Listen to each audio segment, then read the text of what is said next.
Hi అండి. పిల్లలకి ఎంతో ఇష్టమైన రవ్వ కేక్ ఈజీగా ఇంట్లోనే ఎలా ప్రిపేర్ చేసుకోవాలో చూపించబోతున్నాను. దీనికి ఒక బౌల్ తీసుకొని 1 కప్ ఉప్మా నూక తీసుకోండి, అరకప్పు పంచదార తీసుకోండి, అలాగే 1 కప్ పాలు తీసుకొని అందులో 3/4 కప్పు పాలు వేసేసి నానబెట్టుకొని ఒక 10 నిమిషాలు పక్కన పెట్టేయండి. ఇప్పుడు కేక్ బౌల్ కానీ లేదా ఏదైనా బౌల్ తీసుకొని అల్యూమినియం బౌల్ తీసుకొని ఇలా ఆయిల్ గ్రీస్ చేసుకొని పక్కన పెట్టుకోండి. ఇప్పుడు ఒక బౌల్లోని టూటీ ఫ్రూటీస్ ఉంటాయి కదండి, అవి తీసుకొని ఒక 2 స్పూన్స్ తీసుకున్నాను. అందులోనే 1 స్పూన్ మైదా పిండి కానీ గోధుమ పిండి కానీ వేసి ఇలాగా కలుపుకొని పక్కన పెట్టుకోండి.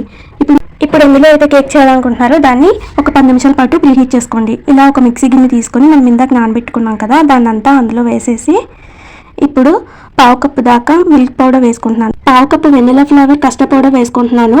అది లేని వాళ్ళు వెనిలా ఎసెన్స్ అయినా వేసుకోండి ఫ్లేవర్ కోసం. అలాగే 1/2 కప్పు గీ కానీ ఆయిల్ కానీ వేసుకోండి. నేను గీ వేసుకుంటున్నాను.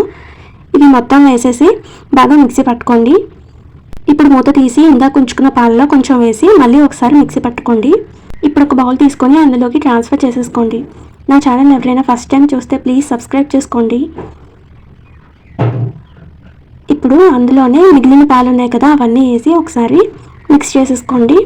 ఇలా చూపిస్తున్న విధంగా విస్కర్తో కానీ లేదా బీటర్తో కానీ మిక్స్ చేసుకోండి. ఇప్పుడు ఇందులోనే ఇందాక పక్కన పెట్టుకున్నాం కదా టూటీ ఫ్రూటీస్, అవి కూడా యాడ్ చేసి ఒకసారి బాగా మిక్స్ చేసుకోండి. ఇప్పుడు అందులోనే 1 teaspoon baking powder, 1/2 teaspoon baking soda, 1/2 చెక్క నిమ్మకాయ పిండుకొని ఒకసారి బాగా మిక్స్ చేసుకోండి.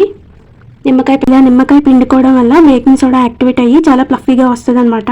ఇప్పుడు నేను బ్యాటర్ అడ్జస్ట్ చేయడం కోసం 1 టేబుల్ స్పూన్ మిల్క్ యాడ్ చేస్తున్నానండి. నాకు సరిపోలేదు.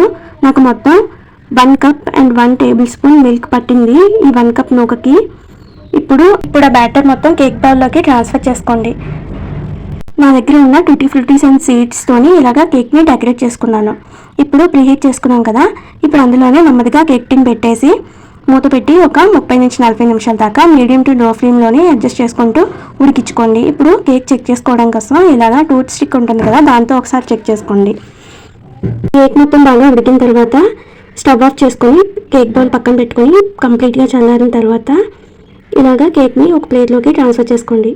చూసారు కదా, చాలా ఈజీ అండ్ పిల్లలు అయితే చాలా ఇష్టంగా తింటారు. తప్పకుండా మీ ఇంట్లో ట్రై చేయండి. పిల్లలు కేక్ అడిగినప్పుడల్లా బయట నుంచి కాకుండా ఇలా మీరే ఇంట్లో స్వయంగా మీ చేతులతో చేసి పెట్టండి, చాలా ఇష్టంగా తింటారు. ఇంట్లోనే చేసుకుంటాం కాబట్టి కొంచెం హెల్తీగా హైజెనిక్గా కూడా చేసుకుంటాం కదా. చూసారు కదా, చాలా స్పాంజీగా వచ్చింది. టేస్ట్ కూడా చాలా బాగుందండి. అండ్ ఖచ్చితంగా ట్రై చేయండి. వీడియో నచ్చితే లైక్ చేయండి, షేర్ చేయండి, సబ్స్క్రైబ్ చేసుకోండి. Thank you.